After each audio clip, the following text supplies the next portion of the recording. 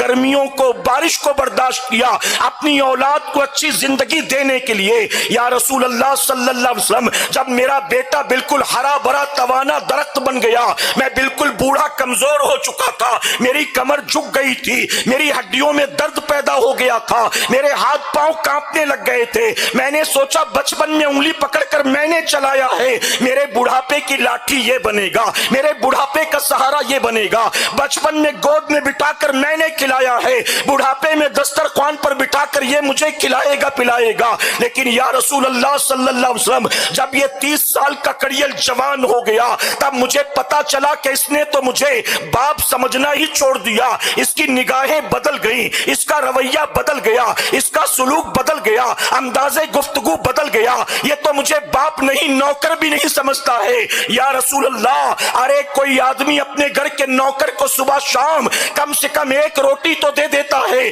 یہ میرا بیٹا میری طرف پلٹ کر دیکھتا بھی نہیں ہے، کبھی مجھے ابا کہہ کے بلاتا نہیں ہے، کبھی مجھے دیکھ کر مسکراتا نہیں ہے۔ یا رسول اللہ صلی اللہ علیہ وسلم میرے بیٹے نے میرے ساتھ ایسا کیا ہے۔ جانتے ہو صحابی اپنی داستان بیان کرتے جا رہے تھے اور رحمت للعالمین آقا روتے جا رہے تھے، آنکھوں سے ساون بھادو برس رہا تھا اور صحابہ بھی زاروں قطار رو رہے تھے، وہ صحابی ہچکیاں لے لے کر اپنی کہانی سنا رہے تھے۔ آخر میں میرے نبی نے اس نوجوان صحابی کا گریبان پکڑا اور دھکا دیتے ہوئے کہا نکل جا یہاں سے، چلا جا یہاں سے۔ اور جاتے جاتے میرے نبی نے فرمایا تو بھی اپنے باپ کا ہے اور تیرا مال بھی تیرے باپ کا ہے، تو بھی اپنے باپ کا ہے اور تیرا مال بھی تیرے باپ کا ہے۔ اے سرکار مدینہ علیہ الصلوۃ والتسلیم کے پیارے دیوانوں، میرے نبی نے فرمایا ماں کے قدموں کے نیچے اللہ نے اولاد کی جنت کو رکھا ہے، اللہ نے اولاد کی جنت کو ماں کے قدموں کے نیچے رکھا ہے۔ کوئی کتنا بڑا حافظ قرآن بن جائے،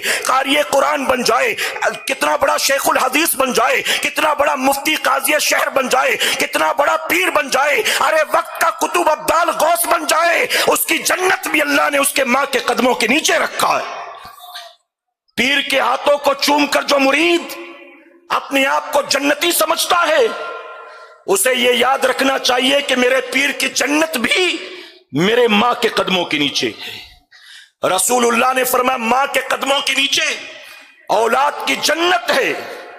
اور باپ جنت کے دروازوں میں سے بیچ والا دروازہ ہے، جنت کے دروازوں میں سے بیچ والا دروازہ ہے۔ میرے نبی نے فرمایا اللہ فرماتا ہے کوئی بندہ اگر یہ جاننا چاہتا ہے کہ میرا رب مجھ سے راضی ہے کہ ناراض ہے وہ اپنے باپ کو دیکھ لے، اگر باپ راضی ہے تو یہ اس بات کی ضمانت ہے کہ میرا رب بھی مجھ سے راضی ہے۔ آج کون ہے جو باپ کی رضا کی فکر کرتا ہے؟ آج کون ہے جو ماں کی خوشی کا خیال رکھتا ہے؟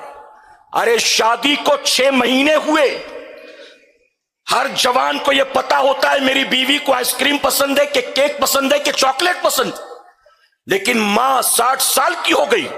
اولاد کو اب تک یہ نہیں پتا کہ میری ماں کو کیا پسند ہے۔ بیوی کا ٹیلر کہاں ہے، بیوی کپڑے کون سے اسٹور سے لیتی ہے، بیوی کا جویلر کون ہے، یہ سب پتا ہے، لیکن ماں کے بارے میں کیا ہم نے کبھی فکر کی